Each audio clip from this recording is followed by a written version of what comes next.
Ashley Simpson was a 32-year-old from St. Catharines, Ontario, Canada. She had once worked at a gold mine and had a tattoo that said Gypsy. On April 27, 2016, Ashley and the man she was living with got into an argument in Salmon Arm, British Columbia, after going on a trip for the day. The man says Ashley picked up her things and walked off. She was never seen again. I'm Ed Dentzel, and this is Unfound.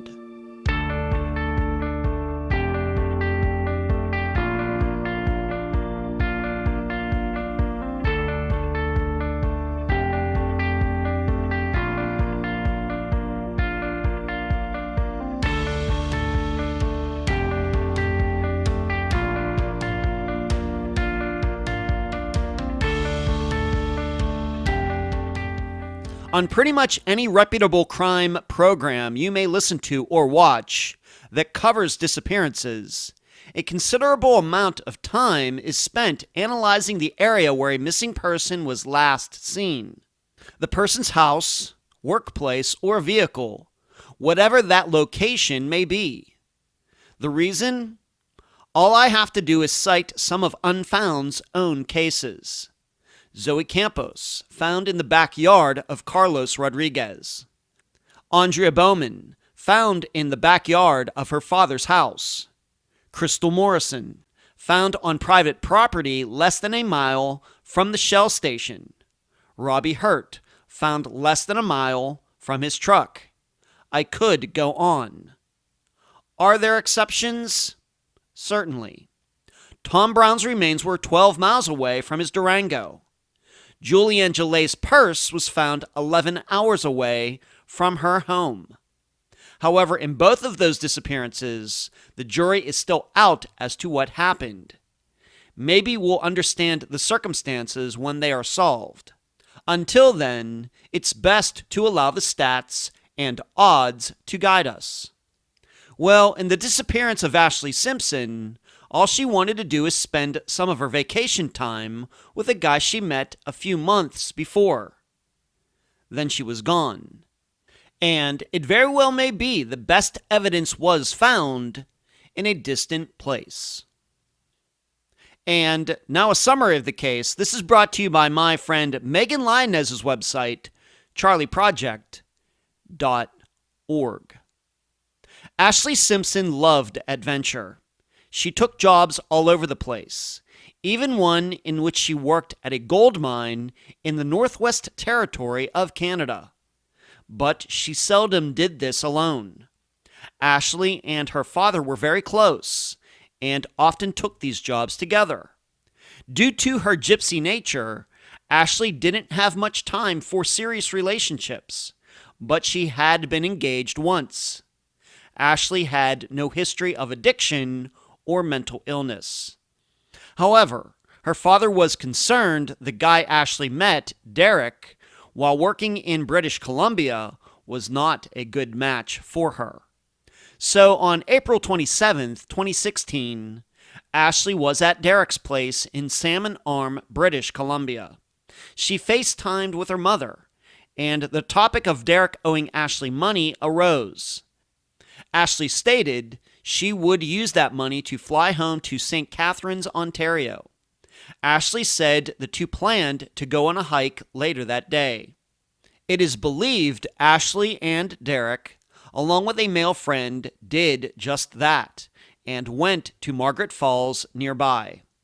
They then returned. The friend stated that the last time he saw Ashley and Derek, they were arguing about the money situation. Ashley was never seen again. Derek claimed that yes, the two did have an argument, and Ashley packed up her stuff and walked off. Derek tells a familiar story we've all heard before on Unfound. In fact, the man said category of disappearance is one I'll be presenting to students when I appear at some universities over the next month. However, each case ultimately must be examined on its own merits. That's why I ask you to analyze these 3 questions as you listen to the interview.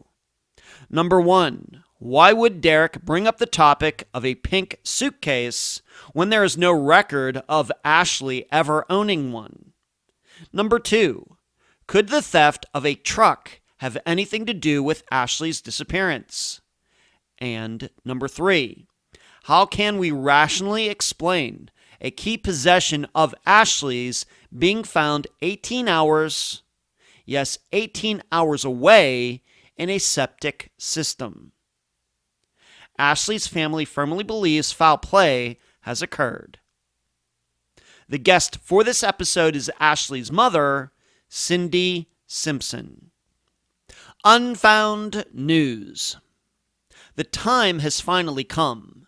Next week, Tuesday, October 12th, you will be able to find me at Northwestern State University in Natchitoches, Louisiana, where I will speak to 2 classes regarding disappearances. The title of the presentation is Missing Persons 101. Not the most original title, but accurate.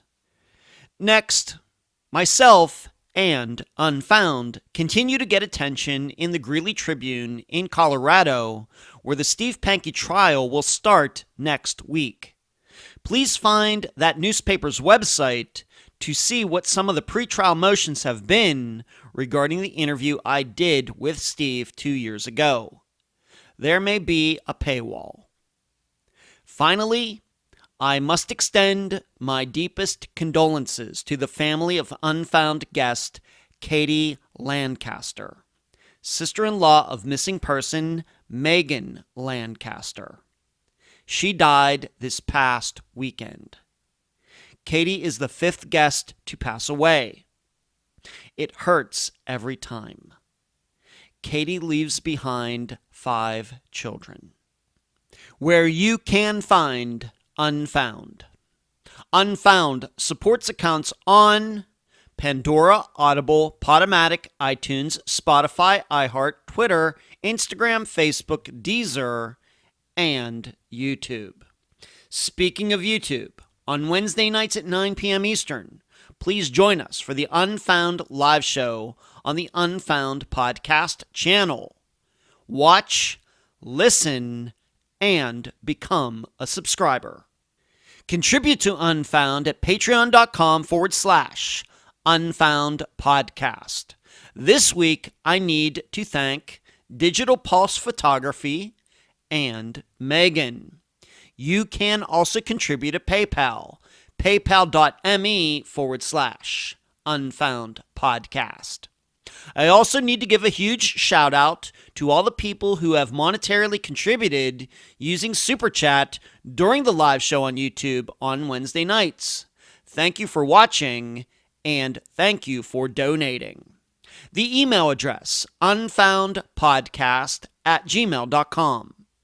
Merchandise, the books at amazon.com in both ebook and print form.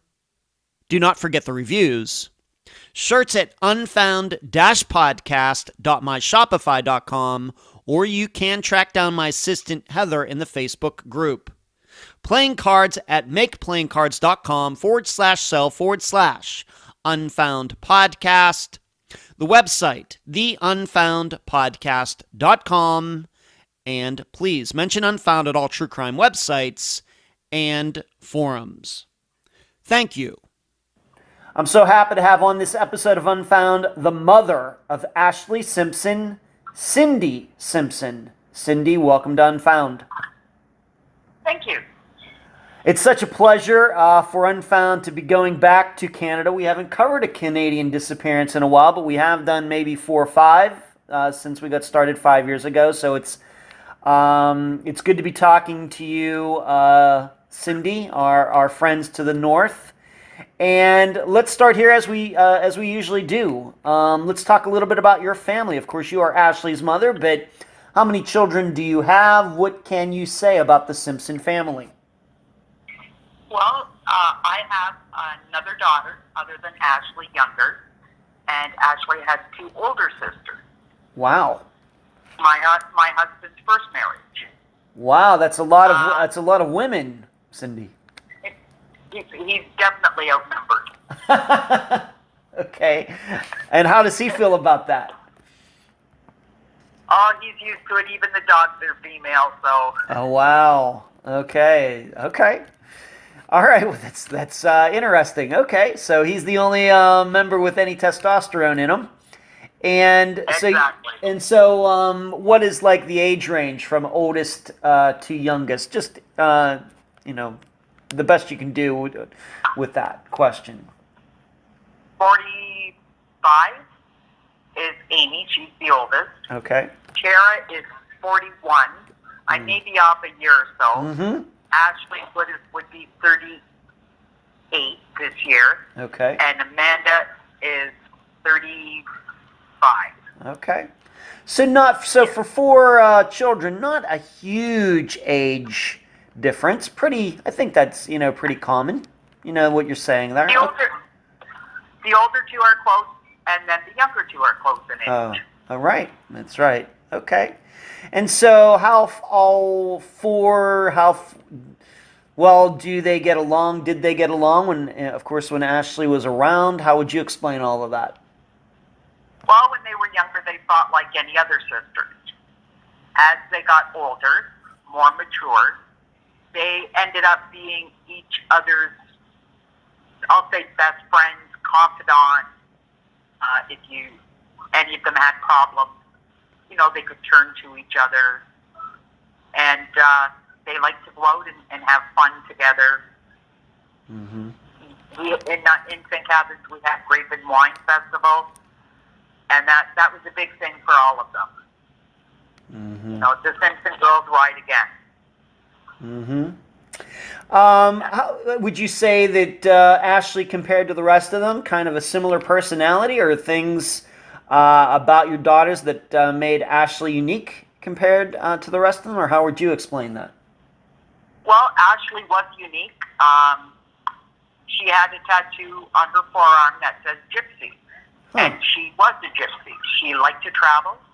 She did a lot of different things. She cooked in camps up north. She worked on the boats also. Convenience stores. She did a little bit of everything. She loved to explore. She was more into hiking, gemology. She loved stones, archaeology. She just had total different interests. Mm-hmm. Compared to the rest of your daughters? Yeah. Okay. One loves to crochet and sew. Ashley tried it. She wasn't bad at it, but the other one loves to draw. So they've all got their own unique personalities. Mm-hmm. Okay.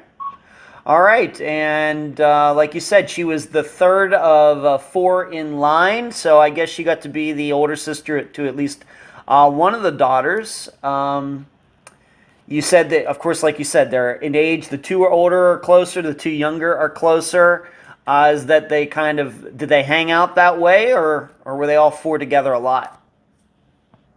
No, because the older two were out on their own and starting a family long before Ashley and Amanda were. Ashley and Amanda did go out together when they were old enough. But they each had their own set of friends. They each had two friends considered sisters, the same friends. So they had a lot of, I don't know to say, in common with the same friends. Okay. But they also had their own friends. Okay. Ashley would go out. She loved to go out dancing. Of course, she drank like any, girl of age. But she'd also go out and drink water and just dance. What kind of dance music? Oh, she loved everything. In our house, you must love the Beatles. Oh, is that right? The big Beatles fan. Okay. Yeah, so she went from Beatles to She liked rap. She liked hip-hop. Mm-hmm. She liked all of it. Okay. Even disco. Okay.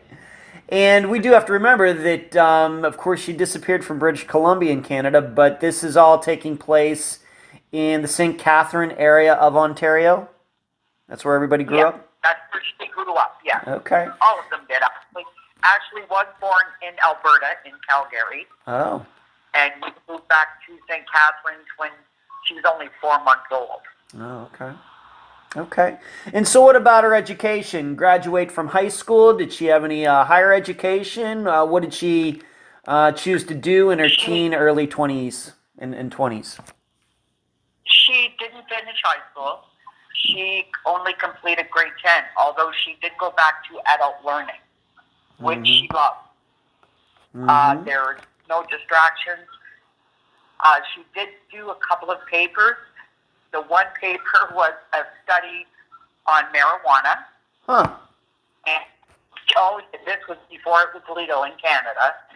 And her teacher couldn't believe the in-depth reporting that she did and everything she uncovered.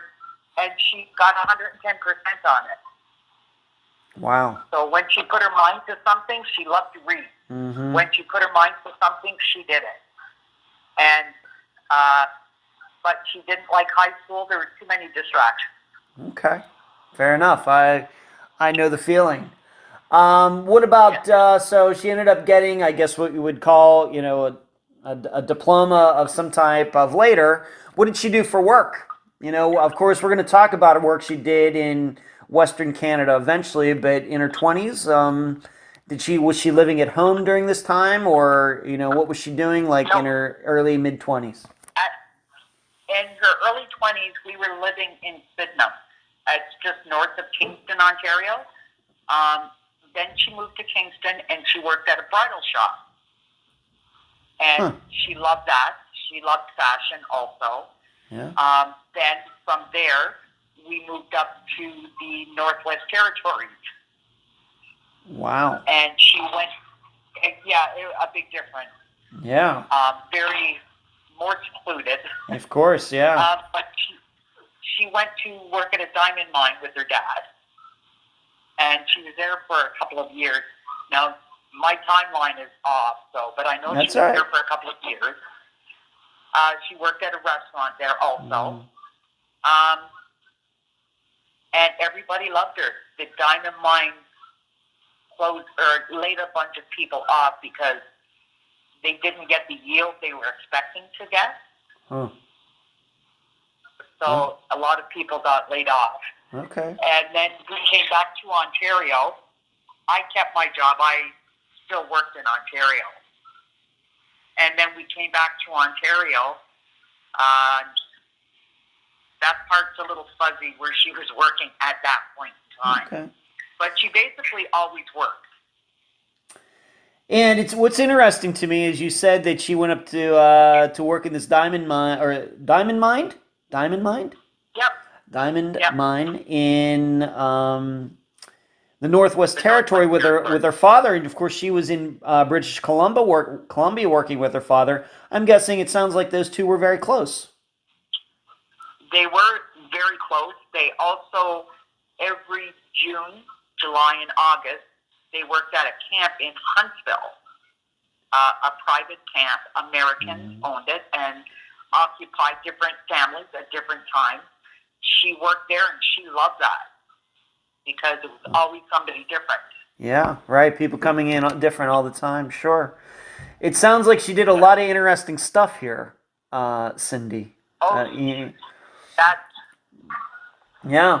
the gypsy on her forearm. Yeah. I have to admit, you surprised me when you said that, of course, she has this gypsy tattoo, but she worked at a bridal shop. It would seem those two things would kind of be oppose each other. You know what I mean? A gypsy and then working at a bridal shop, but I guess she made it work.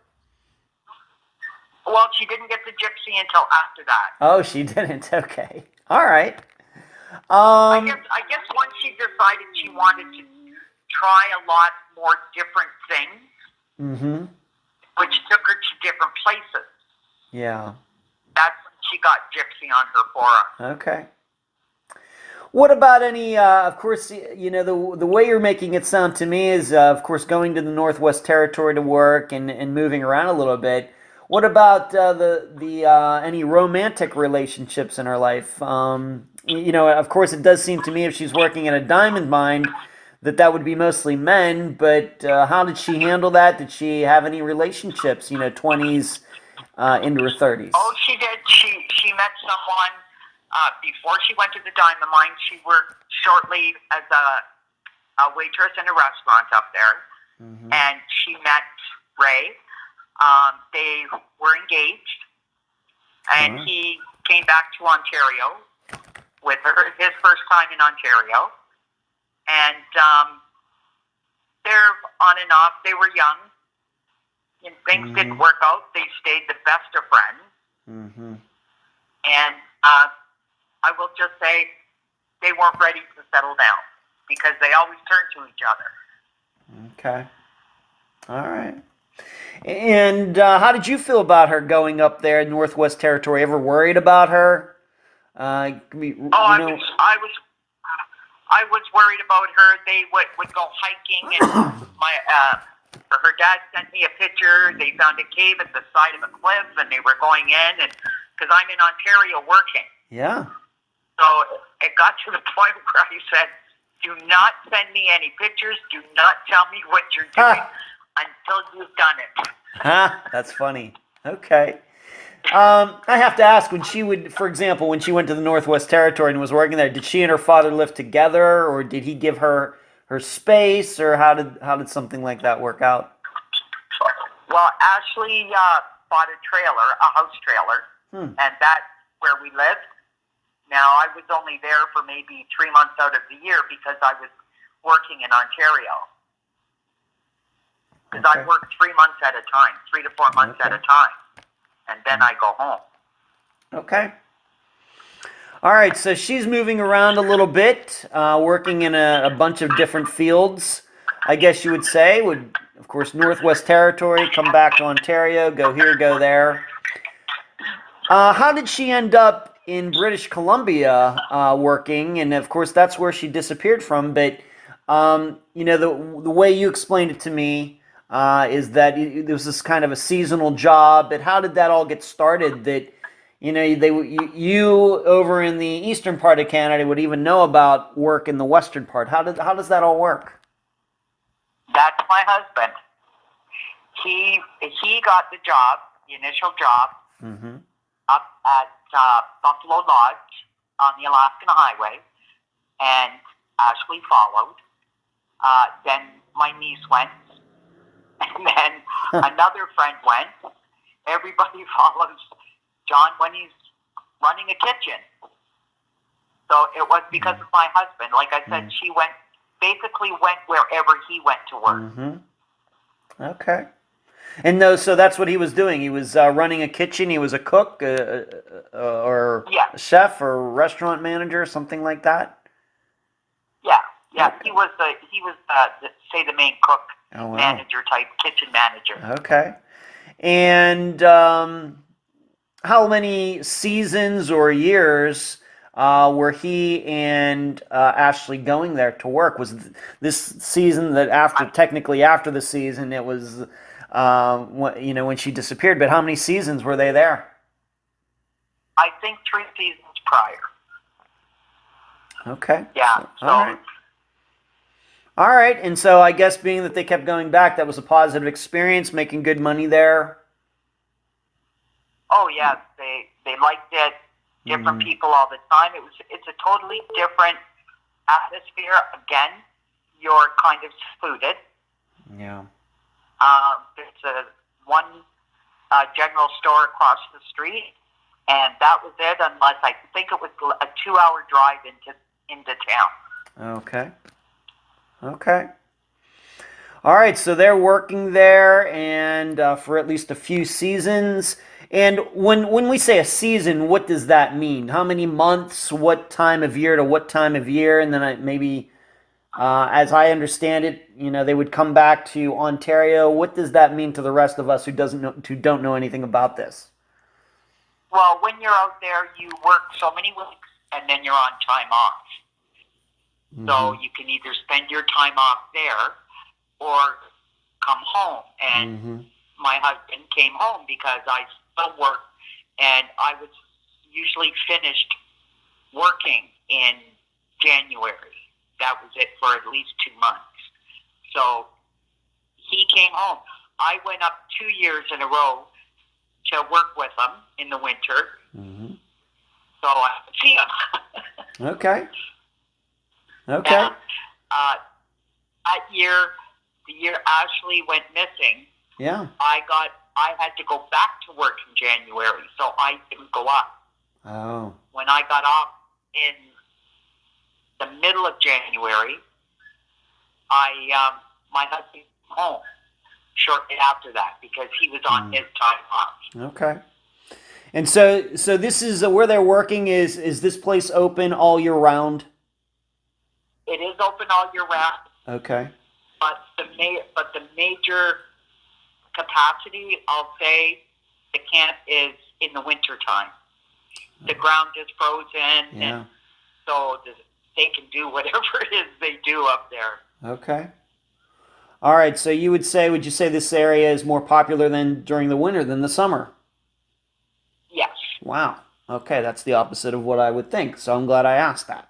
Okay, so they're up there. Getting up in, I guess as an American, I'm looking at, it's pretty northern Canada, at least to me. But they've gone up there for a few seasons. It's a positive experience. They, are working there, coming home, going back. And when you say time off, how long is that usually? How many weeks? How many weeks working? How many weeks off? Usually. Usually 3 weeks on, 1 week off. Okay. All right, so and when Ashley is there, she's working with her father, so she's kind of working in a kitchen kind of place too? She, yes, as a rule, or waitressing. She was training for front desk the last time she was there. Okay. And which would have resulted years long. Okay. Just seasonal. All right. And what is the name of this place where they were working? Just the name of the establishment. Buffalo Inn. Buffalo Inn. And what is the name of the town?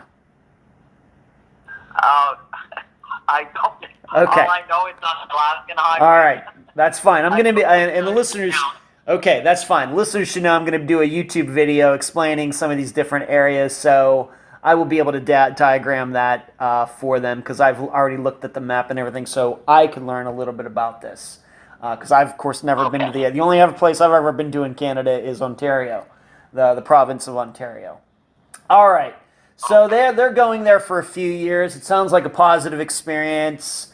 They keep going back to work there. I think if there were any problems, I'm guessing that Ashley would have found somewhere else to go, or maybe her father would have found somewhere else to work as well. But to your knowledge, though, no problems. Of course, she went missing in 2016, so let's say maybe they started going there in 2014. To your knowledge, no problems at all.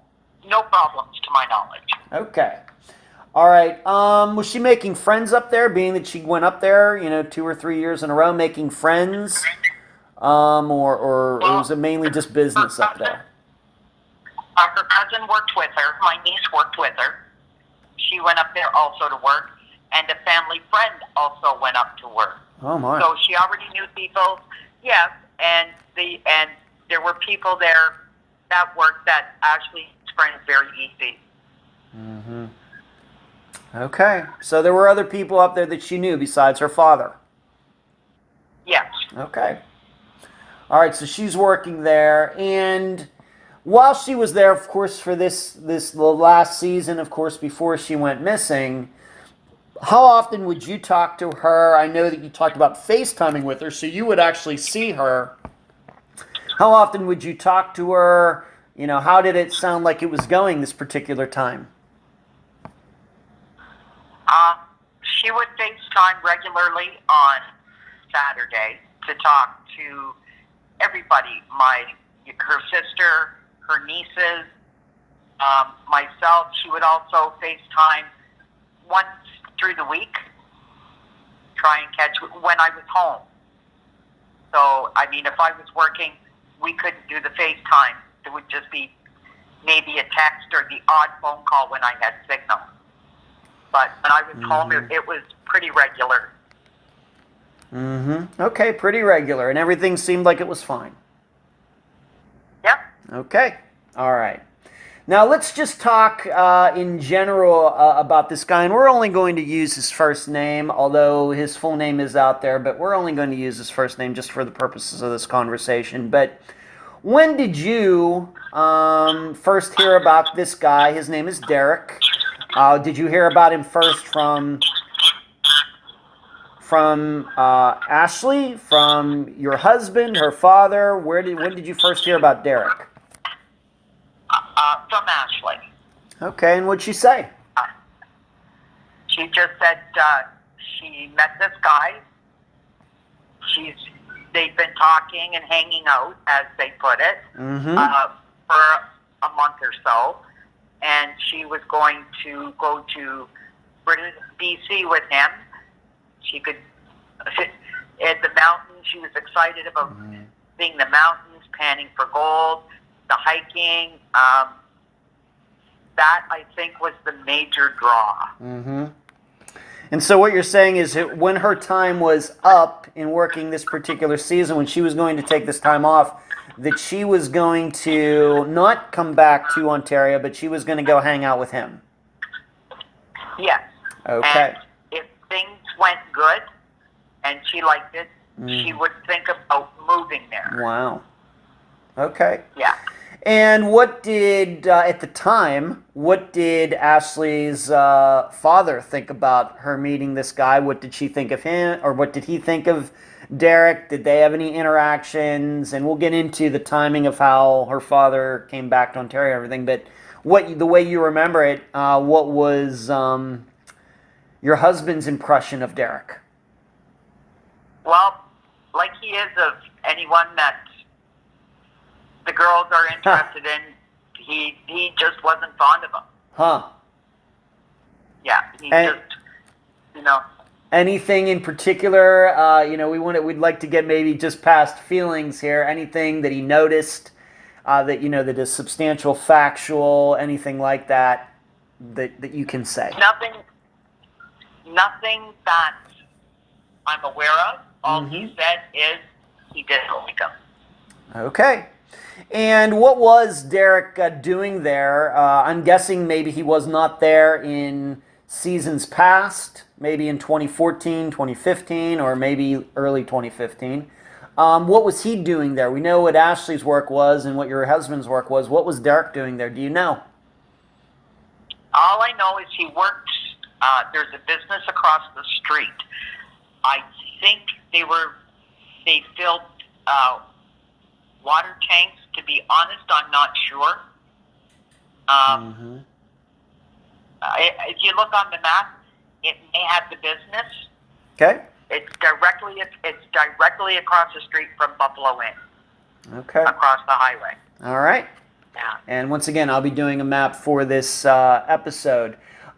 Is this a situation, the way you understand it, was, for example, it seems to me that, of course, technically, I guess Ashley is from St. Catharines, Ontario, but she's going over there to work. Was it the same thing for Derek? Did he actually grow up in some other part of Canada and was just working kind of the seasons off and on like Ashley was?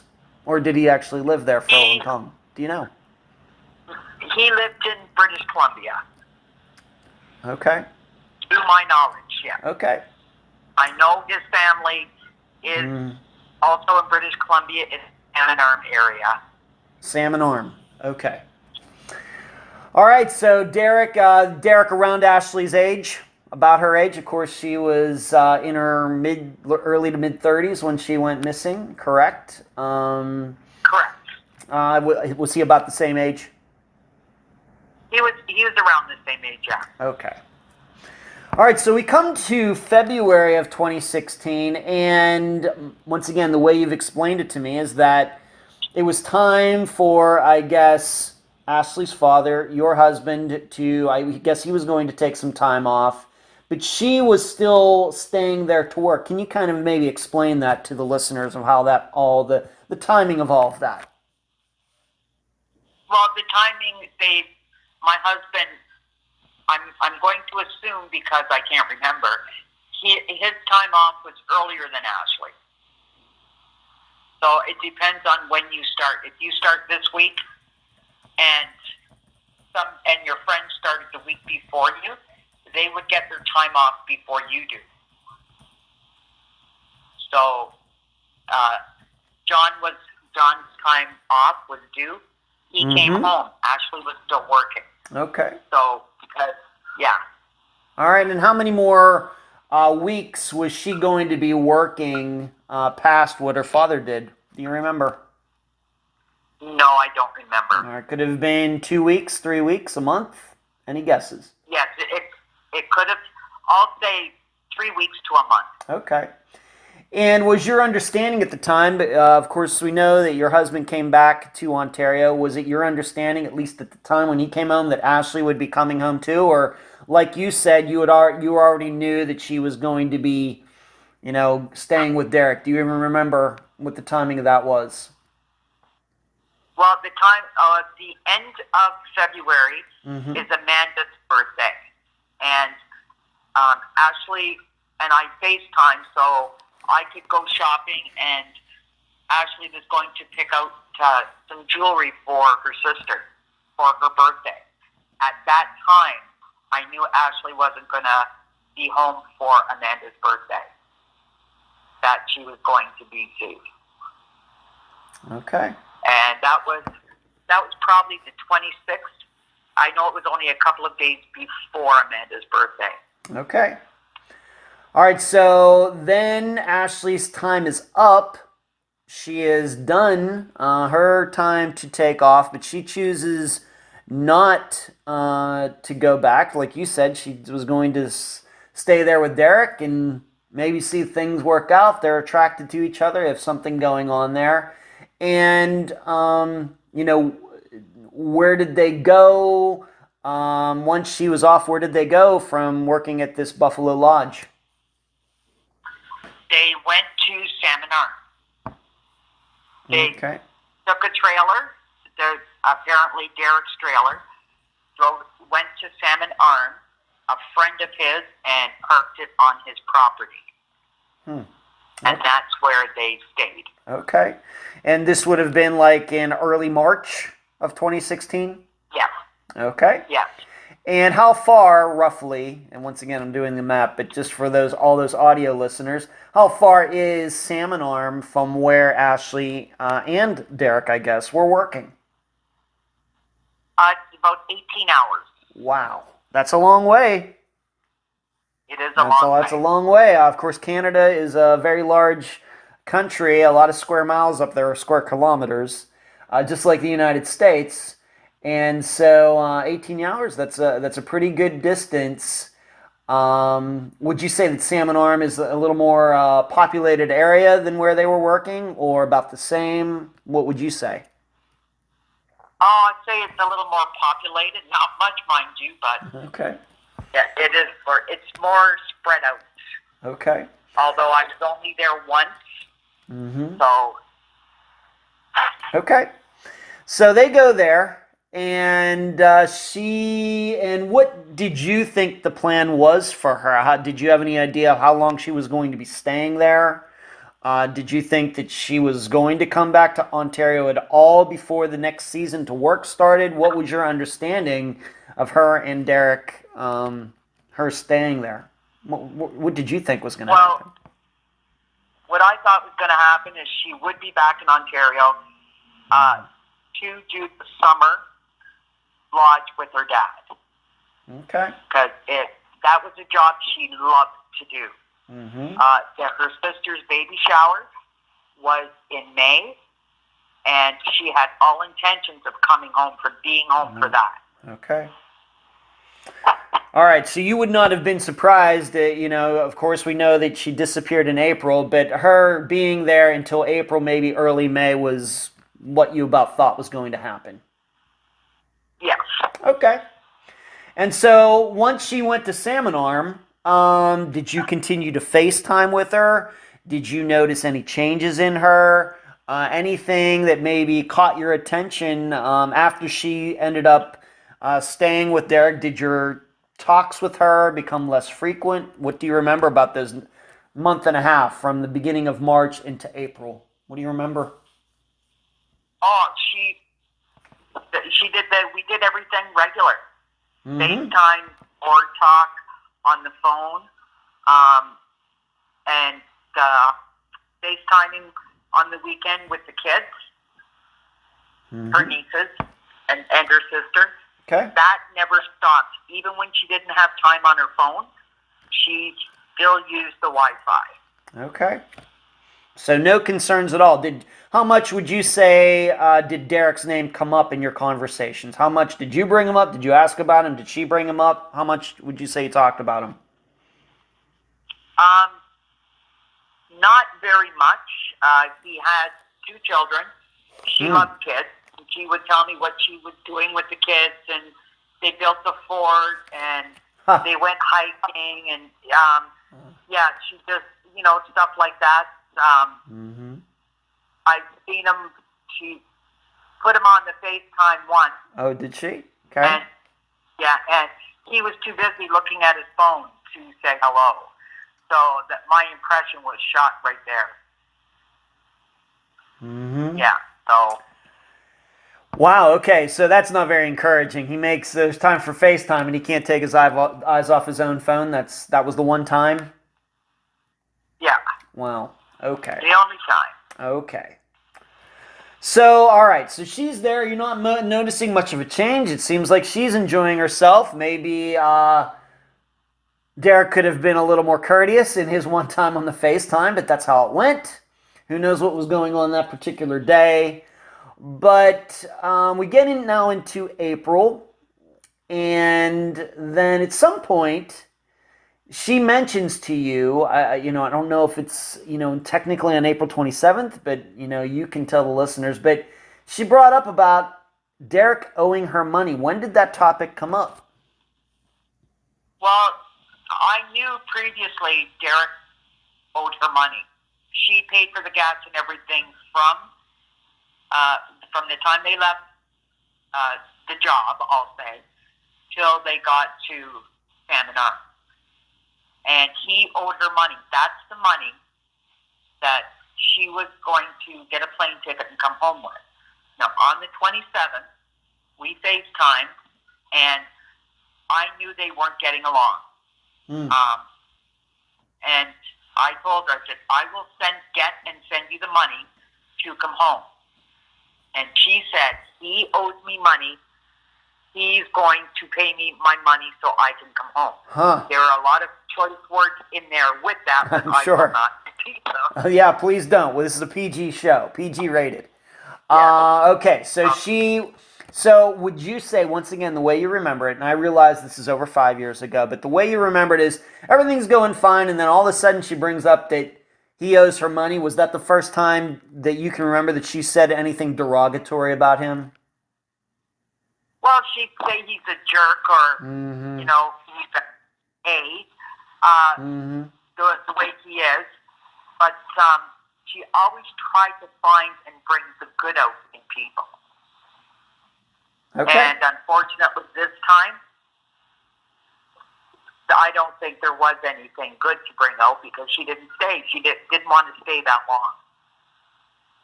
Okay. All right. So were you aware, once she brought up about the money thing, were you even aware at the time that she was paying for everything, or was that news to you? No, I knew, because she would say, don't worry, Mom, he's going to pay me as soon as he gets his EI, his unemployment. Okay. He's going to pay me. Yeah. Okay. All right. So he owes her money, but she never says how much money it was? No. Okay. And once again, I realize it's over 5 years ago, but can you remember how close this conversation was about money to the day of her disappearance? That was the day of her disappearance. It was. Okay. Just because I was going to send her the money. Okay. to get a plane ticket. Okay. All right. Just wanted to be clear on that. And what you're saying is on April 27th, 2016, that day is when she brought it up. Had she ever brought it up before? Well, she had told me that he owed her money. Okay. Previously. All right. And so even on the day of her disappearance, April 27th, she said that. It was a topic. That was the topic. Okay. In order for her to come home. Okay. Thank you. All right. Now you did say something in there that I think it's an important part of this is regarding her phone, being that he owed her money, but it also makes it sound like she wasn't putting money on her phone for minutes, to call, that she could only use Wi-Fi. Is that something that's surprising to you, or was that pretty standard? That's the way she handled her phone, or what? No, up until then, she was, at that point in time, she was pretty good with her phone. Mm-hmm. Okay. But then all of a sudden, when she's living with him, once again, the way it seemed to you, is then suddenly she wasn't putting minutes on her phone? Exactly. Okay. So she had some type of plan where it was like pay as you go. You had to buy minutes on a phone? Yeah. In contrast to, of course, for the listeners, where you have a regular plan that you just pay a bill every month. It's just, I know mine is quite high because I use a lot of data and all that stuff. But so you had to pay for minutes. So you put in so much money and then you get like 100 minutes or something. Yeah. Okay. And all right, so she wasn't paying. So I guess my concern is that here he owes her money, and I believe her when she says that. In addition, she suddenly is not putting, minutes on her phone, which, could mean to me that, money might have been tight to not be doing that. Yes. All right. At the time of April 27th, 2016, I know she's talking about Derek, but in general, would you say that you were worried about your daughter? Anything other than that? Anything else that you noticed in any of those phone calls, anything else were you necessarily worried about her?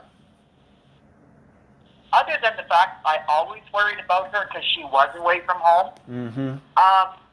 It's just the way she would say, he's a jerk, Mm-hmm. I got to think my impression of him is she was there to say that she was there. He wanted her there to say, look it. He didn't, they went hiking and they did stuff like that. But I don't know, it's hard to explain. Would I ever want to see him and her together permanently? Definitely not. Mm-hmm. And things have been different. Definitely not. And I don't think that would have ever happened. Okay. All right, so we move up to April 27th, 2016. Of course, you've already talked about you actually FaceTimed with her that day. And I guess it must have been earlier in the day because the story is that they went on a trip, I guess later. But what time of day was that? How long was the FaceTime? Besides her talking about this money, what else did you talk about? Oh, she talked about finding a garnet, a raw garnet. She said, Mom, when I get home, I'm making you a ring because that's my birthstone. She was really excited about that. And they were going to Margaret Falls later and hiking. She FaceTimed me at 11:17 a.m. my time, which at the time I think was 9:17 in British Columbia. Okay. And did she say that they were going to be going to this place called Margaret Falls? Yes. Okay. And what is this place? Had you ever been there before? Do you know how far it is away? I couldn't go because that winter, the snow was really bad. A lot of the roads caved in. So Margaret Falls was actually closed for a couple of years. so you couldn't go. Okay. All right, but Um, okay, but would you say that Margaret Falls relatively close to where they were living? I'm going to be honest, I have no idea. It could Okay. be an hour away. I'm not sure. Okay, totally fine. But that's where I guess they said they were headed. But I need to ask you, is there any proof that Derek and Ashley, and we're going to talk about this other guy here in a moment, is there any proof that they went there that day? For example, did Ashley post any pictures to like any social media account or anything like that? No, not that day, no. Okay, so said they were going to go there, but there's technically no proof that they were there?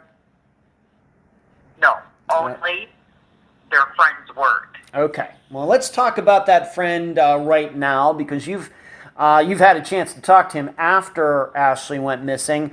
Who is this guy? Once again, I don't know if we want to get into full names, but for our conversation, just using a first name would be probably easiest. Who is this guy? I guess it's a friend of Derek's. Who is he? Was he living with them? Who is he? All I know is his name is Mike. He didn't live with them. He lived at home, to my knowledge, with his parents or on the same property. And he apparently picked them up. They went to Margaret Falls, hiking. As I was told, Derek and Ashley had this is all only what I'm told. Please, that's fine. If he was there and he's a witness to him being around Derek and Ashley that day, then we can certainly talk about it. We certainly need to know what he said. What did he tell you? He said they had a fight, and they were fighting. He didn't tell me because I never spoke to him. Nobody has ever spoke to me or wanted to speak to me.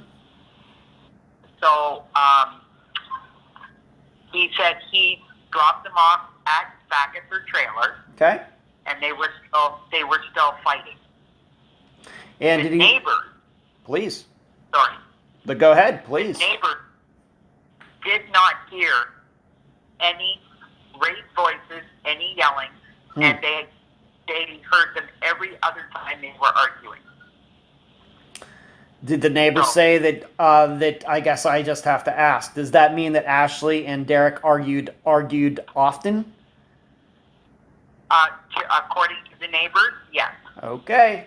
And it's usually about money, is what I was told. All right. So this guy says Ashley and Derek were arguing when he dropped them off, and the issue was money.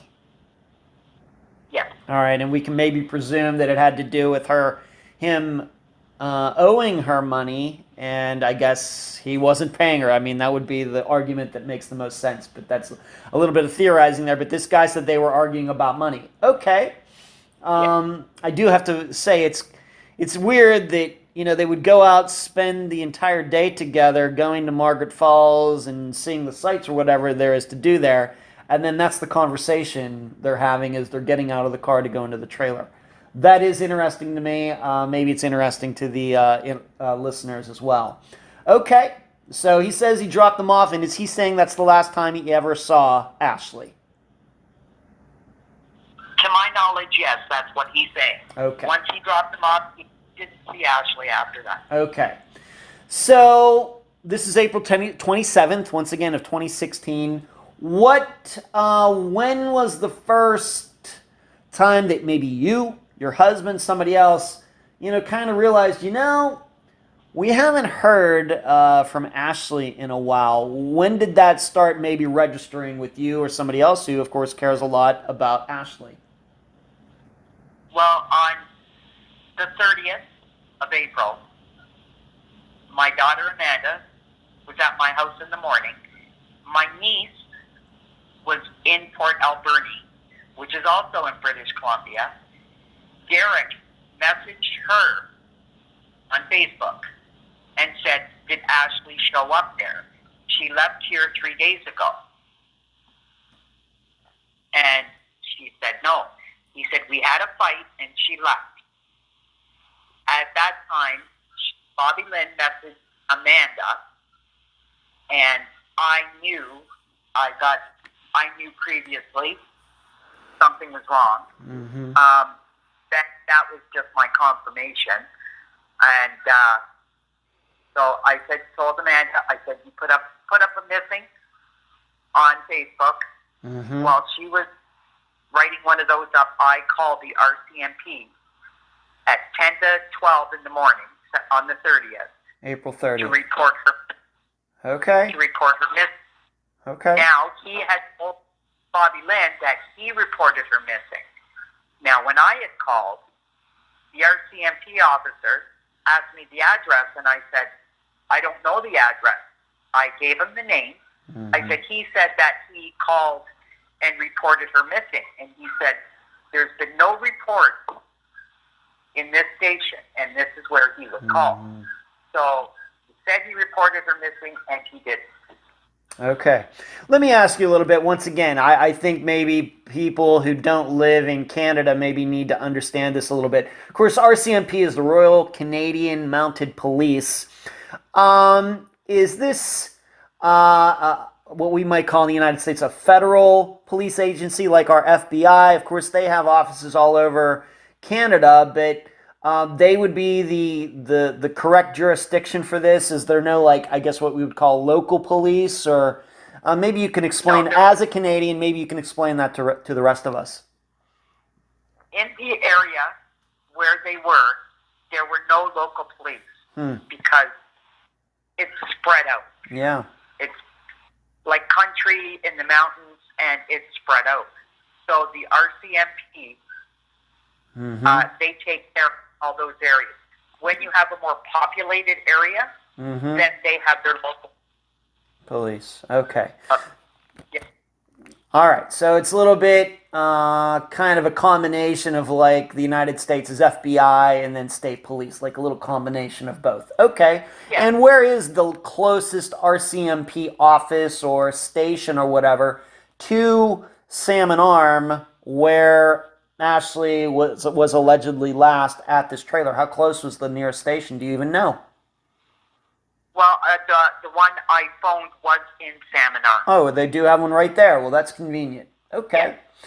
And what did, when you called them, and of course, Derek's saying he called it in, but they're saying we never got a report, which we'll talk about in a moment. But as soon as they got your call, because you surely called them, what did they do? What is your understanding? I know you weren't right there. Of course, you're all on the other side of Canada. But what is your understanding that they immediately did after you called? They went. They found out where we'll say the house was. They went down, took a report. Derek apparently showed them a text on his phone. Ashley apparently said, I'll send someone to pick up my stuff.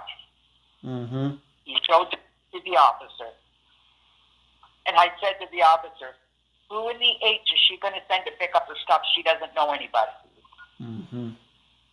So that's not true. Okay. She would have called me. And so what is Derek's story exactly? What does, once again, let's go through that. What does he say exactly happened? He said they were fighting. Mm-hmm. He fell asleep, and when he got up, she was gone. And the text message is what was on. He woke up to on the phone. Okay. Now, my daughter is not quiet when she's arguing. Huh. She's very loud. Okay. Very loud. He uses a lot of words that you wouldn't use here to get the anger and the frustration out. The neighbors would have heard her. There is no way anybody can sleep through that. Okay. All right, and like you've already said, the neighbors insist that they did not hear any arguing that evening, that night of April 27th, even though this friend of Derek says they were fighting. Yes, okay. When he dropped them off. Okay. Were any searches initiated in the Salmon Arm area the Margaret Falls area. Any searches to your knowledge, going up and down? I mean, I don't know where we're supposed to believe Ashley went, being that she didn't know anybody, but, walk-offs do happen, as we know on Unfound. Any significant searches done in the area with dogs, anything like that? Well, Derek had said she left, she took her pink suitcase. To my knowledge, my daughter did not have a pink suitcase. Yeah, we'll get into that. I will certainly want to cover that, but I'm just worrying about the searches that are usually done right away when somebody is missing. Were any done? Well, see, that's the thing, is my husband and my daughter left Sunday and drove out there. Okay. My husband, the RCMP told him to wait until Wednesday in case she was hitchhiking home. Mm-hmm. He flew up Wednesday. Nobody was allowed on the property to search anywhere. The RCMP were not allowed on the property. The owner would not get his permission. Then he gave his permission a couple of days later to start to search and rescue. No RCMP were allowed. Just search and rescue. Okay. They did not find anything. The RCMP had to get a search warrant in order to search the property, which took, I think, I was told, a week to commit. Other than that, and my family, Ashley's friends from the camp, and my niece's friends from where she worked in Port Alberni, they went with their own money to Salmon Arm, and they all conducted their own searches.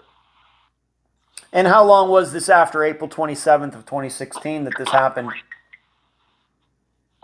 So it would have been starting the Thursday after. So that's what. All right, so I don't know which day. I don't know what day of the week April 27th was, but you would say, Lynn, within the next 10 days. 10 days. Oh, within 10 days. Okay. All right, so they're going up there. You've already talked about getting a warrant. We know how that can take time. Took time for people to go out there. Did you go out there at that time, or did you wait till later? Oh no, I didn't go up that there time. I couldn't trust myself with my temper. Okay. So they go out there. It sounds to me like it was people were searching, but this wasn't something that was necessarily organized by the RCMP? No. Okay. Just independent volunteers, family and friends. Yes. Okay. That traveled. Yeah, that is certainly something that's very rare, and I totally respect all the people who did that. I can't think of too many disappearances off the top of my head here in the United States where people have flown across the country to take part in a search for a family or friend. So they are all to be commended. Of course, we know that Ashley was not found, but in those searches, were any of her things found? Anything that left in those immediate searches, and we'll get to her ID in a little bit, but anything in the immediate area, anything pointing toward Ashley at all? Nothing. Okay. Well, and once again, listeners know I'm going to do a map. Would you say that this is a tough area to search? Is there a lot of woods and rough terrain around this trailer, or is it mainly flat with not a lot of trees? How would you explain this area? Oh no, it's forest. So tough. So it could be tough. Tough to search. Very tough. Okay. Logging roads. My husband said he's seen things he never. A lot of squatters. Huh. Yeah. Exactly. Okay, so we have people hanging out there, and they didn't see Ashley either. She went walking down the road. Exactly. They asked, and people said no. Okay.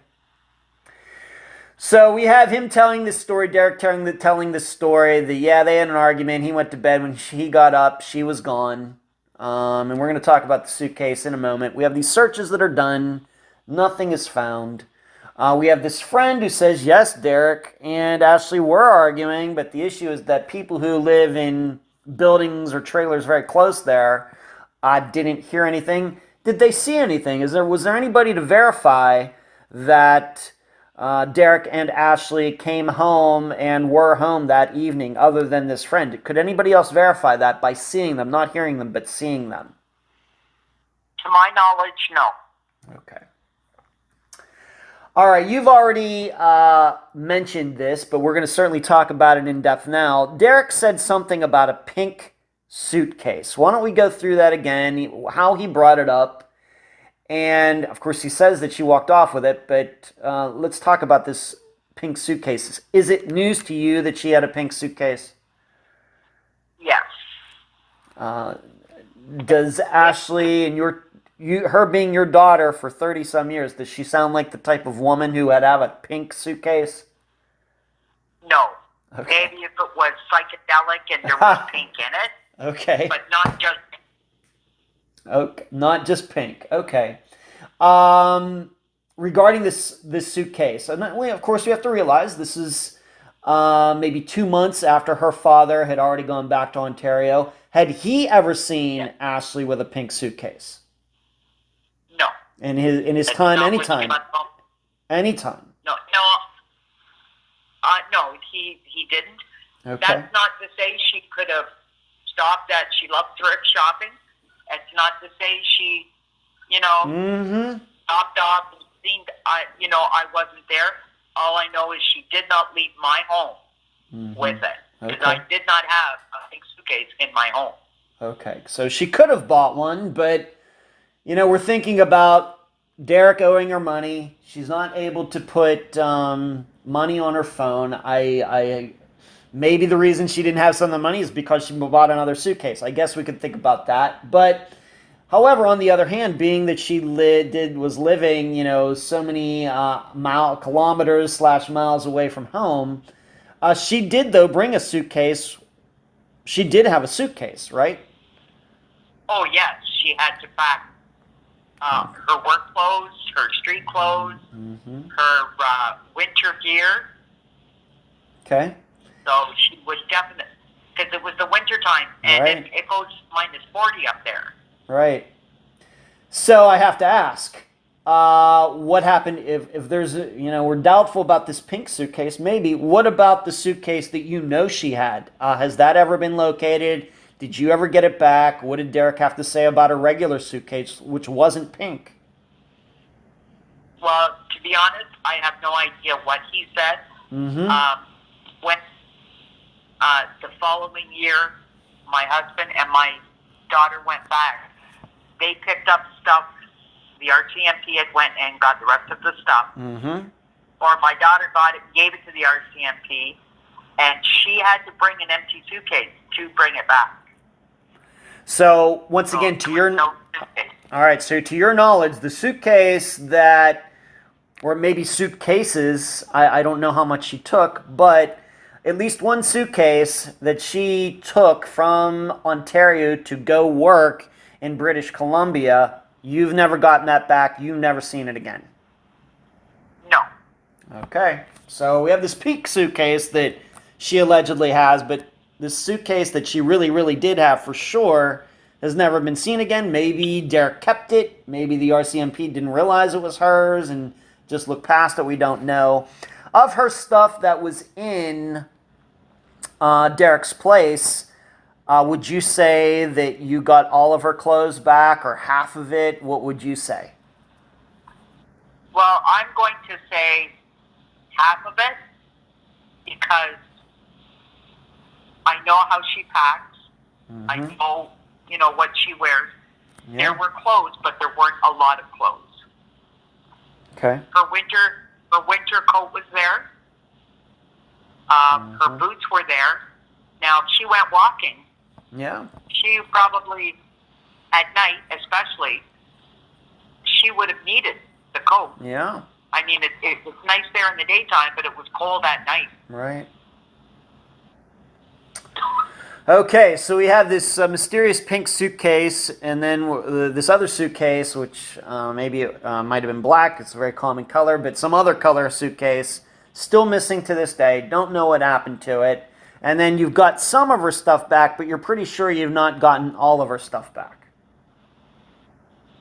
Correct. Okay. Now, as far as him saying that she walked away with the suitcase, would this be an area, if she did walk, that there would have been other people who saw her walking on the road? How populated is this little area where the trailer was? Of course, you've made it sound like it's pretty compact, being that people could hear arguments from each building. In your opinion, if she went, got ticked off and walked off, should other people have seen her? It depends on what time she left. If it was dark, no, people probably wouldn't have seen her because there's no street lights. Okay. Because it is out. Sure. I'll say, so your listeners will understand, like the country. Yeah. There's no street lights. Okay. But I can also see her if knocking on a door, and this is my opinion, for help. Could I use your phone to call my mom or, blah, blah, blah. But. Okay, so if she did walk away and maybe felt she was in distress, there would have been other people's homes there that she could have done that. Yes, they were far apart, mind you, but still, when you're upset and angry, you can walk pretty fast. Okay. All right, so he says she walked off. No proof of that. Nobody saw her walking. We're still a little confused about the suitcase. Let's move on to this. We've talked about her phone having no minutes on it, but I'm a little confused by something. You said a little earlier that when he woke up, he says that there was a text on his phone from her, but how could she text him if she didn't have any minutes on her phone? Or am I misunderstanding that? Maybe you need to go through that again there, Cindy. I've asked the same question and I've received no reply. What I was told is maybe she found a place with Wi-Fi. Now, with Wi-Fi, you usually can't text. You can do Messenger.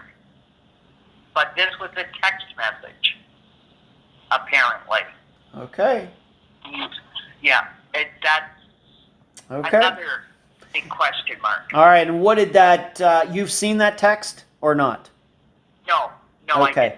What is, to your knowledge, what is the general tone of the text? What does it say in general, to paraphrase? In general, I was told it said, I will send for my things, or for the rest of my things. Okay. All right, so, but not only is Ashley missing, but this phone, even though we're to believe it doesn't have any minutes on it, it has never been found, too? No. All right, so never been found. All right, so she is missing, her phone is missing, and, if she walked off once again with a suitcase, you got a lot of her stuff back, so then we're thinking, well, what could she have put in the suitcase? Okay, so, and we're not sure about this text, if she didn't have any minutes. All right, so we've already talked then about Ashley's other stuff. In all of this, would you say, of course, we know that Derek has his story, but during all of this, when friends and family showed up to do these searches, did Derek take part? I have to ask, when the RCMP talked to you, did they think that Derek was being very helpful, very forthcoming? What can you say about all of that? Well, the RCMP never mentioned anything like that to me, but when my family was there, they were told to get off the property, and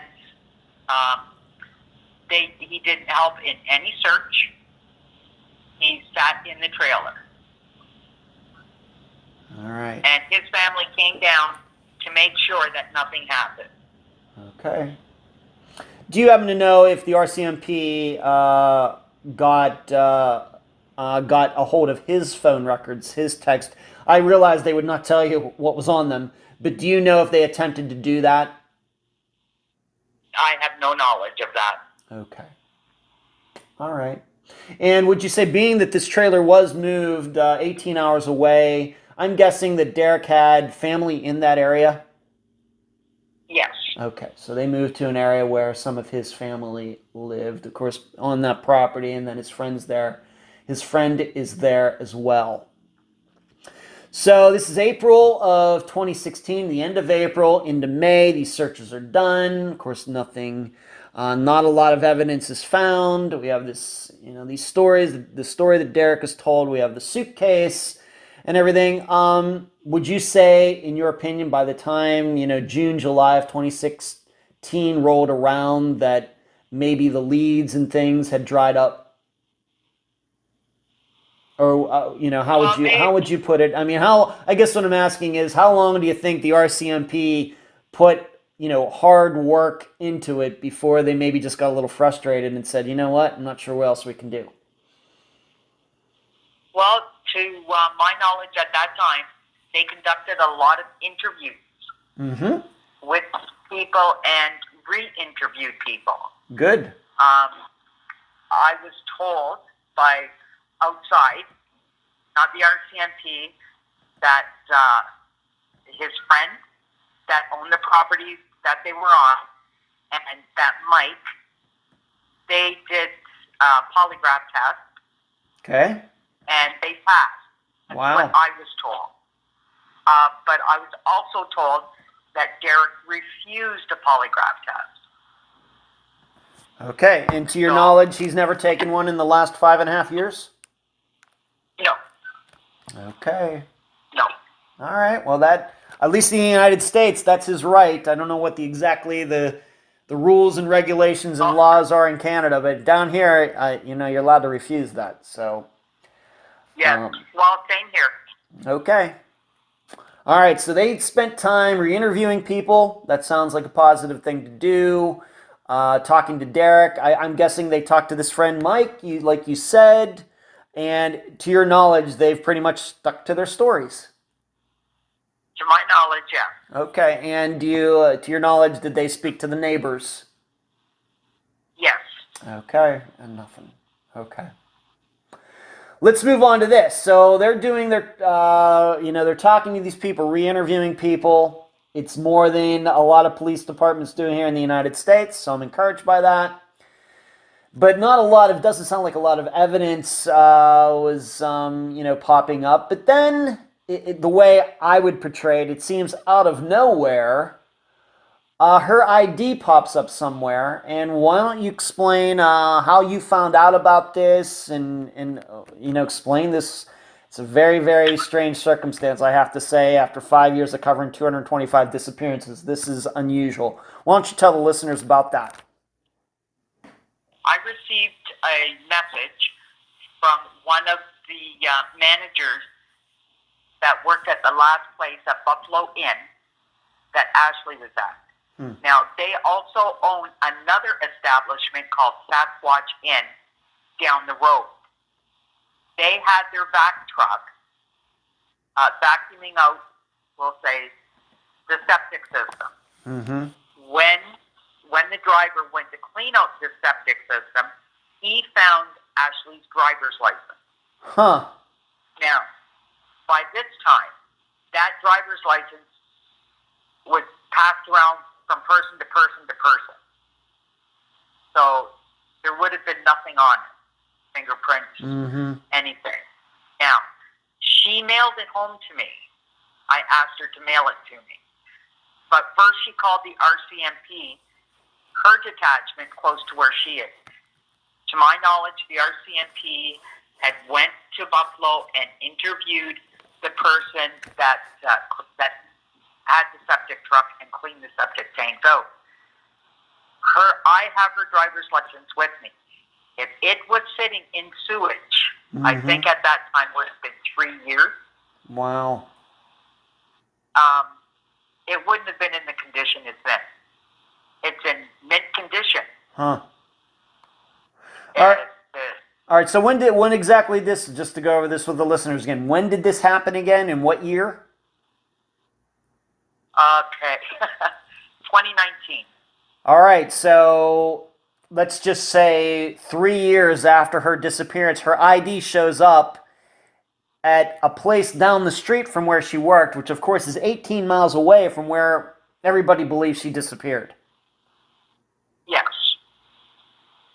And once again, in your opinion, at least as best as we can tell, it did not look like that ID was sitting in the sewage. And to go through this with the listeners, this is a septic system. They don't have a regular sewage system. So after a while, truck has to show up and kind of take everything away. All the, the stuff from the toilets, has to clean up the toilet. Yes. Okay. All right. And so they have to show up. And in one of these vacuumings that they do that goes into a truck, maybe like how they do maybe a regular porta-john here in the United States, her ID was found. That sounds like crazy because, I mean, why would somebody even be looking through that? I would think people would want to stay away from that stuff as far as possible. How did this person who was working this even see it? He was cleaning out his tank. Huh. He was, we'll call it the vacuum truck. Yeah. He was cleaning out the tank in the vacuum truck and found it. Wow. So, knowledge, after every time they vacuum a place out, they have to clean out their tank. Sure. And this is when he found it. And this person who is doing this job is very convinced that the way that got in that tank is from the vacuuming out of the septic system of the Sasquatch Inn down the street. Yes. Pretty, almost 100% sure. Yes. Okay. And would this have been the ID, the driver's license that she would have had at the time of her disappearance? I mean, was it a current driver's license in April of 2016? Yes, it was. It was. Has the RCMP ever given you any explanation as to how her ID got where it did? Any theory at all? No theory whatsoever. Some people have said, "Oh, she lost it," and I said, "Had Ashley have lost her driver's license, she hadn't worked at Sasquatch that season. The year before she did, but she needed it to fly. So had she have lost it, she would have said, 'Mom, I lost my driver's license. Can you get renewed or get me one in Ontario? I will need it to fly, to fly home.'" And so I guess what we're saying here is when she went missing, you thought that her ID went missing with her. Yes, there's no purse. And there's no purse. So her purse, her phone, and she is missing. And everybody just took for granted that her ID was in her purse. But here we have, 3 years later, her ID shows up 18 hours away. Yes, just her driver's license, nothing else. Nothing else.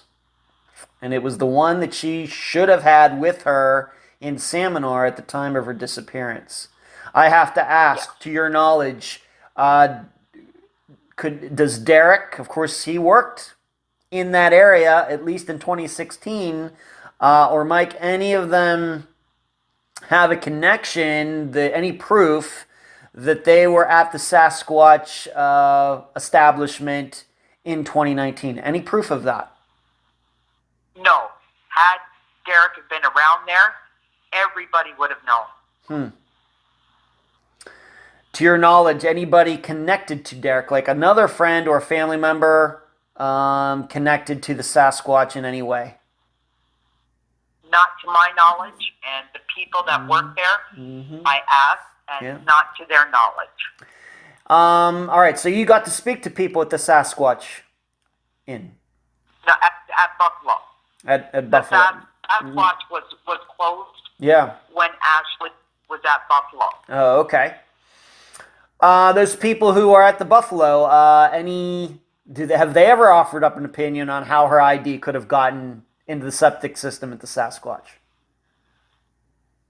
Well, those are the ones that said she must have lost it. Yeah. And like I said, you know Ashley well enough. She lost her license. It would have been all over Facebook. Okay. All right. That is a puzzler. Woman goes missing in one place. Her ID shows up in a septic system 18 hours away. And really, it's even a miracle that even anybody even noticed it. I mean, it's just like a little, it's just like the United States, right? Like a little credit card. Yeah, And it's if it was sitting sewage for that long, yeah. there's no way it would be in the condition it's in. All right. Was it like, I guess, laminated or something like with a plastic cover? Yes. Okay. All right. So we have this ID. That's it's going to continue to stump me how that could even occurred. Okay. So we have this ID situation, but that 3 years later, seemingly out of nowhere. Maybe to just ask once again, just make sure we cover this topic as well as possible. Being that Ashley's father worked with her there, had he ever known her to go to the Sasquatch? You said it was closed, but can he think of any way that it could have ended up in there, being that he was there with her, working with her? Well, he said she could have lost it. Could have lost it. Again, I repeat, if she would have lost it, it's really, let's be honest, if you keep something in your wallet, in your purse, how can you put it in the toilet? I agree. The other thing is what really doesn't make sense. If it would have been found right after she went missing, maybe, that might be a little easier to understand, maybe. But 3 years later, that's hard to understand. I mean, was somebody really if it was, let's just say, if it was staged there, if somebody was trying to do something, who was holding on to her ID for 3 years? It's a little hard to understand. Okay. All right. So, so we have these stories, we have this ID. This friend, Mike, he insists that they went to Margaret Falls that day, the three of them. Yes. Yeah. Once again, I'm going to ask you, I know he asked you a while ago, but I'm just going to go through this again. Any proof that they went to Margaret Falls that day, other than Mike and I guess Derek saying they did? Not to my knowledge. Okay. In addition, if they did go to Margaret Falls, is there any proof that Ashley returned from Margaret Falls? None whatsoever. Okay. Being that, did Ashley have a credit card? I guess she was low on money. She's trying to get Derek to pay her back. Did she have a credit card, anything like that? No. She didn't. So everything would have been cash? No. Yeah. Okay. So I was just wondering if any proof that they could have checked any convenience stores or anything like that to see if she used a credit card. I guess that couldn't have been done? No, they checked for her debit card, which was never used. Never used. They checked the cameras in the stores. Mm-hmm. Because at first she was just a missing. Yeah. They checked cameras for the timeline that evening and to see if they could see her walking, or any cars, whatever, going through. They couldn't find anything. That is when they deemed it a homicide. Okay. All right, and that is the way it's classified now in 2021? Yes. All right, and everybody should know we are doing this interview. Excuse me? Go ahead. It's classified. It's a homicide investigation. Okay. And listeners should understand that we are doing this interview on October 1st of 2021. Now, something else that popped up besides the ID in 2019 is we now moved to November 2020, which isn't even a year ago. And there is an article that I found that we had a chance to talk about, Cindy, regarding items that were found regarding a clothing and some mail. Why don't you tell the listeners about it? What do you make of it? I'm not disregarding it. Mm-hmm. Now, the girl said she's seen mail and some clothing. The mail said Ashley Simpson. She didn't know the address, but any mail would have been Ontario address. She said she called the RCMP and never heard back from them. And till a couple of years later, or the following year, she had posted on one of the comments on one of the pages on Facebook, and that set off a whole different thing. I contacted the RCMP. The RCMP contacted her. They went to the spot, and there was nothing there. Huh. Now, also, they had to wait until the spring because it was snowy up there. Nothing. And where was this? And where was this area compared to where the trailer was that Derek and Ashley where they were living? It was on a. It wasn't close. It was a logging road, but it was close to one of the. You know when you go to a provincial park and they have like a parking area? Yeah. Yes. And then you could walk the trail? Sure. You could see the parking area from this area. By Margaret Hall. All right, so very close. For one of the trails, yeah. Okay. That's how it was explained to me. Other than that, like I say, I wasn't there. I'm only what I read. The girl got a lot of not so nice comments. Why didn't you notify the mother? You know, why didn't you call the RCMP back? You know, it's just a lot of mistakes are made. Yeah, right. It happens, yes. Yeah, mistakes are made. So, once again then, to clear this up though, and the reason we're talking about this is because this was a news article. This isn't something I found on Reddit or, some page, people just making stuff up, just talking. This was in an actual real news article in Canada, and so that's why we have to talk about it. Then to your knowledge, whatever this woman saw, to your knowledge, the RCMP never got any of it. No. All right. So there's... Apparently, the girl, she called the tip line. So, okay. I mean, that's all I know. I was not contacted directly. Yeah. Okay. And this poor girl is receiving a lot of flack. She did what she thought was right at the time and called the tip line. She noticed a couple of months later the stuff was still there. Okay, then, maybe she should have called again. I don't know. But by the time the RCMP got up there was nothing there. Okay, so I guess we have a couple choices then. Either the stuff was there and somebody took it somehow for some reason. I mean, why somebody, if it was Ashley stuff, of course, as we know, Ashley Simpson is a fairly common name. In fact, here in the United States, of course, we have a former popular singer with that same name, although she spells her first name a little differently. It very well could have been a different Ashley Simpson. I don't know what the odds are of that. Or maybe this woman was just making it all up. Well, I don't... I know people who know her and say she's a very honest girl. So, I'm caught between a rock and a hard place. I got you. Yeah. I do not lay blame anymore, on anybody. I've learned to say crap happened. Yeah. I take it all okay. This is going to be a learning experience for somebody.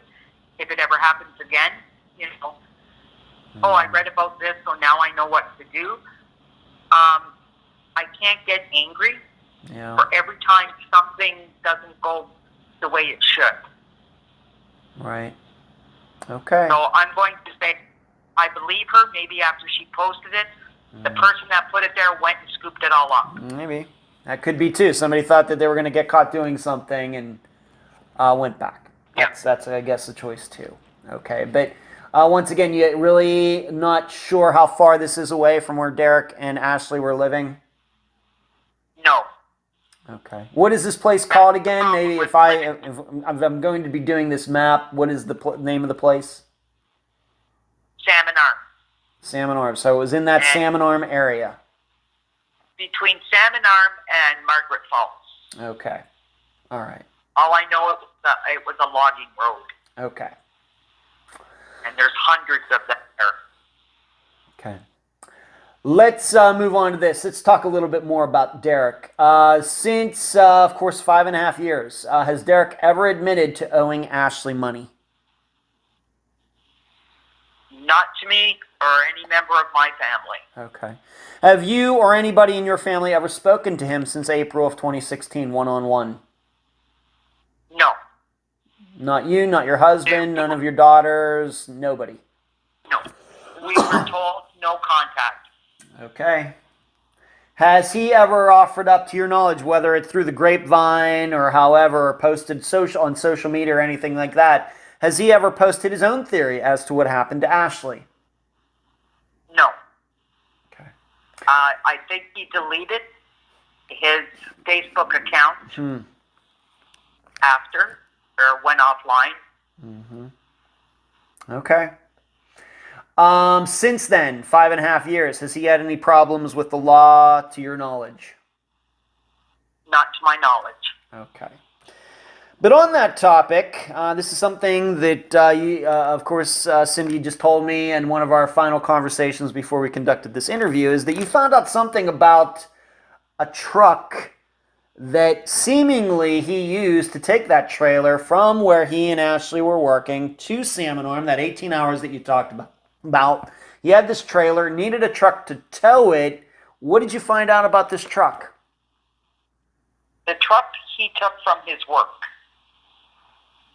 to tow the trailer to Salmon Arm. Mm-hmm. RCMP found the truck, to my knowledge, on an old logging road again. Mm-hmm. He was never charged with theft. Mm-hmm. And the truck is in an RCMP warehouse. Huh. 5.5 years later, to this day. To this day, yes. Okay, I'm guessing then that they did some sort of forensic study on it. And so what you're saying is he did not have permission from this business to take this truck and use it for what he did? He did not have permission? No. Okay. So essentially he stole it? Yes. All right, but as you told me, though, he really didn't, to your knowledge, suffer any consequences for that? Nothing. So was this truck a part of the business that he was working at? This, I think you said water, some type of business. It was one of their trucks that he used? Yes. Wow. So he up and just took it and used it to trailer this trailer, and then it's 18 hours. Never brought it back. Okay, and it seems he abandoned it. So you're making it sound like he abandoned it on this road? Well, that's how it was explained to me. All right, I know you weren't there. That's how it's explained to you by RCMP, so we can surely trust them. And now, Well, sorry. Please. No, it was explained to me by my husband. He was in that area doing the search when they found the truck. Wow. How close would you say this truck was to where this clothes and this mail with Ashley Simpson's name on it? Are they close to each other? I have no idea. No idea. But I don't even think my husband knows where they found the truck. All he knows is that they found a truck on an old logging road. Okay. So, all right. Do you think, obviously Ashley never brought this up, any idea whether Ashley even knew that the truck she was riding in to trailer this trailer was stolen? I honestly doubt it. Okay. And what do you think she would have done, once again, knowing your daughter, if he had told her, we're going to take this truck and, I'm kind of going to steal it, do you think she would have gone? No. Okay, I have to ask. Yes, and then I start wondering, if this truck was stolen, did somehow she find out that it was stolen while she was living with him? That's just me talking off the top of my head. Because she had to wonder, she had to wonder where the truck came from. So, okay. But he never, Grand Theft Auto, never spent a day in jail to your knowledge for that. No. Okay. Never charged. Okay. When was the last time you spoke to the RCMP about Ashley's disappearance? 2 weeks ago. 2 weeks ago. Would you say that you have had a good relationship with them? Would you say that they have been responsive when you've contacted them, keeping you informed? Is there somebody working on her disappearance right now, or is this something like, well, we'll just going to have to be patient with this? How would you explain your relationship with them right now? Well, I'm going to say it's good. They've answered my questions that whenever I've asked any, to the best of their knowledge. They can't give me details or tell me anything pertinent to the case because it's still an ongoing investigation. Right. They do say they are making headway because I told her, I said, I want to know when there's nothing left. Yeah. For you to do. You have to be honest with me. I need to know. Because I need to tell my family. Yeah. And she said, no, I will. I said, if nothing else, do not lie to me about that. Right. So, and she's been very good. They've done, now she took the case over 2 years ago.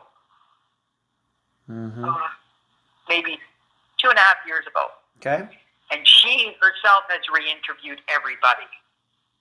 That's good. And, and has gotten in contact by phone with even people who've moved out of that area. So, like she says, it took me a little time to find certain people, but I found them and I talked to them. So I know that she is trying. That's excellent. That's good. Okay. All right. I have to ask. I ask this of every guest, family members on the program. How has this affected your family, Cindy? Oh, well, it's nothing is the same. Everything has changed. People can't believe how much my husband and I have aged in the last 5 years. My grandchildren, my one granddaughter, I had said to her, maybe a year after Ashley disappeared, I said, smile. You never smile anymore. And she said, Noni, there's no reason to smile anymore.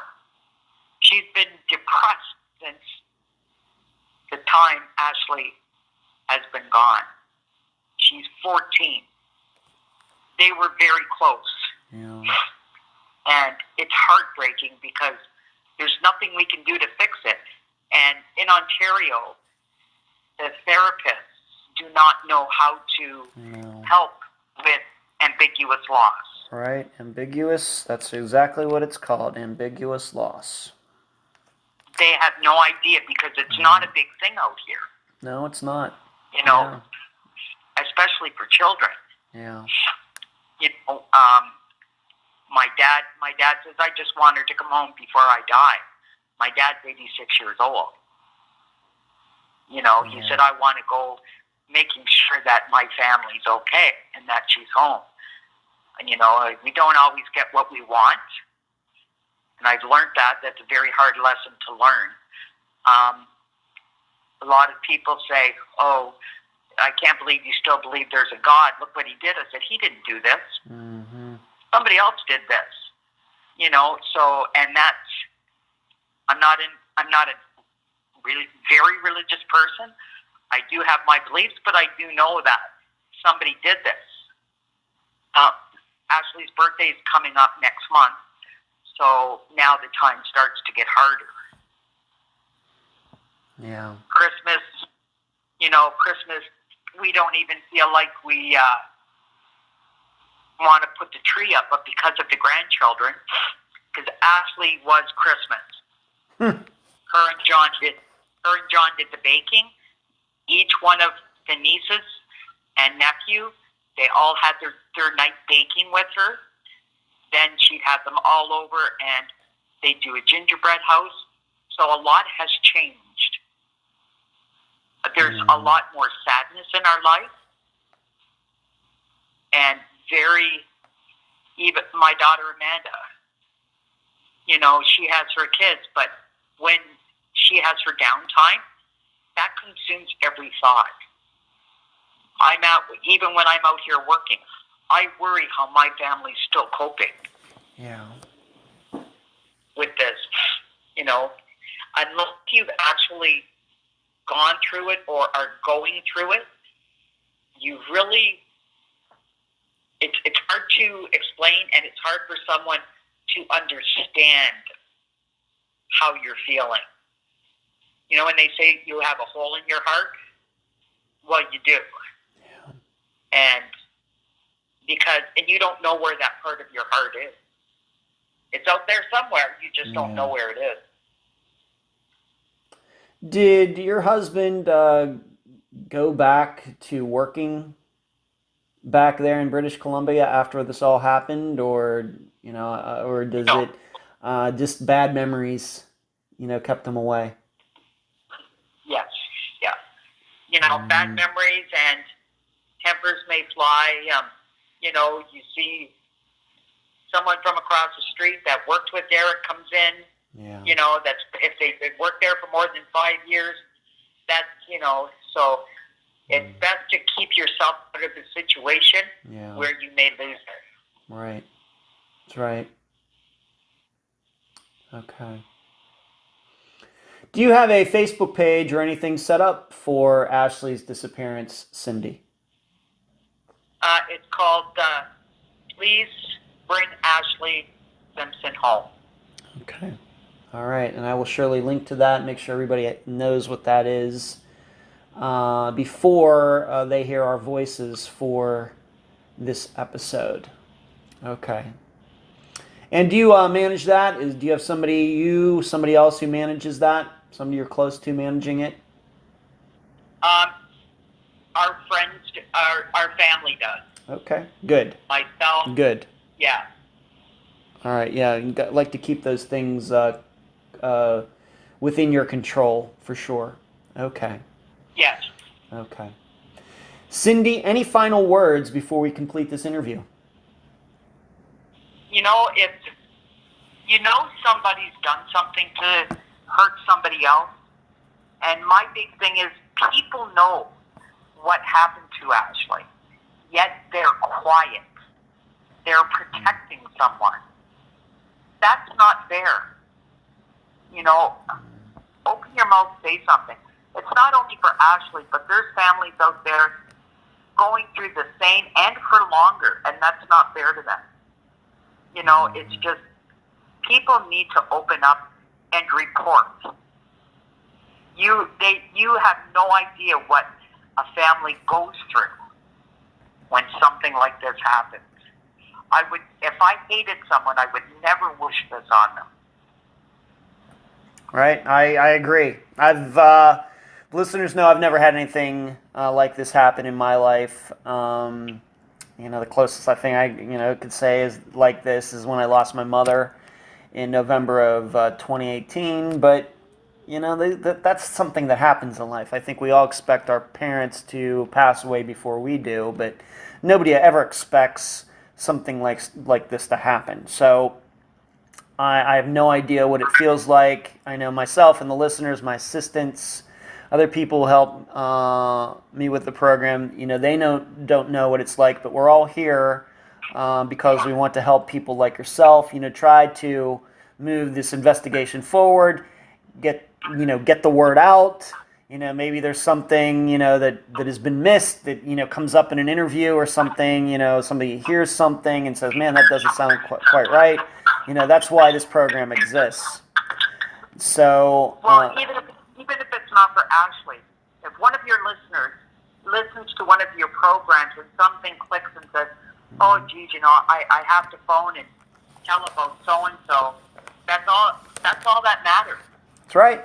I agree. Is that one person is found. We are members of Wings of Mercy. Mm-hmm. Shane started the group, and everyone says, "Oh, well, you just go searching for Ashley." I said, "Mainly, yes, but we search for whoever's missing. When one of our family members goes out there, there's 4 women missing in the same area. So you're searching for whomever you can find, because it brings hope to another family. If one person is found, other families have hope." Okay. That's what it's all about. That's the only thing we have. Yep. Cindy, I appreciate you being on this episode of Unfound. And I appreciate you letting me speak. That's what I do, and you're welcome. And you do it well. Well, thank you. And that was my October 1st, 2021 interview with Cindy Simpson, mother of Ashley Simpson. I thank her for joining me and all of you on this episode. As I stated in the interview, I produced a map analysis video that is now available on the Unfound Podcast Channel on YouTube. Please check it out. Ashley's case is one of those that by all appearances seems very straightforward. Yes, it's unsolved. Yes, it feels like Ashley is not with us anymore. And yes, it has all the signs of being like Marion Hurley's, Angela Green's, Rosemary Rapp's, Charlotte Paulus's, and many, many more. Like I stated in the summary, Ashley's falls into the man said category of disappearances. However, then that ID popped up, 18 hours away, 3 years later. Now, before you simply dismiss it as Derek or someone else dumping it there, you must really think it through. For that ID to be found, somebody put it in the septic system where Ashley never worked. Instead, she worked down the street. The person transported it 18 hours instead of dumping it in Salmon Arm, which should have seemed to be more efficient. Then what are the odds that the septic truck worker would actually see it in the tank of his truck while cleaning it out? Seriously, that is a set of incredible and improbable facts. To go through a short logical progression on this, if the person wanted to dispose of the ID so no one would find it, why not put it in any of the 100 trash cans between Salmon Arm and the Buffalo Inn? On the other hand, if the person wanted people to find Ashley's ID, to make it look like Ashley herself traveled the 18 hours back to the town where she worked, then why flush it down a toilet, where surely the disposer could have never predicted a worker would later discover it? And this doesn't make sense, even if you are inclined to believe Ashley put the ID where it was found, because the same logic applies. If she wanted to get rid of her ID, there are better ways to do it. If she was trying to make sure someone found it, then flushing it was the worst of all choices. Yes, it seems to have worked out if that was the plan. However, Ashley could have never predicted that beforehand. Whatever the situation, this fact must be taken into account and explained for you to come up with your plausible theory. And in that way, maybe the solution to Ashley's case, unlike most the man said disappearances, is not very close. Maybe it's distant. I'll leave the theorizing up to you. And that's the program. If you found it informative, please go to the app that you use to listen to Unfound and give this podcast a nice review. I thank you for listening. I'm Ed Densel, and you've been listening to Unfound.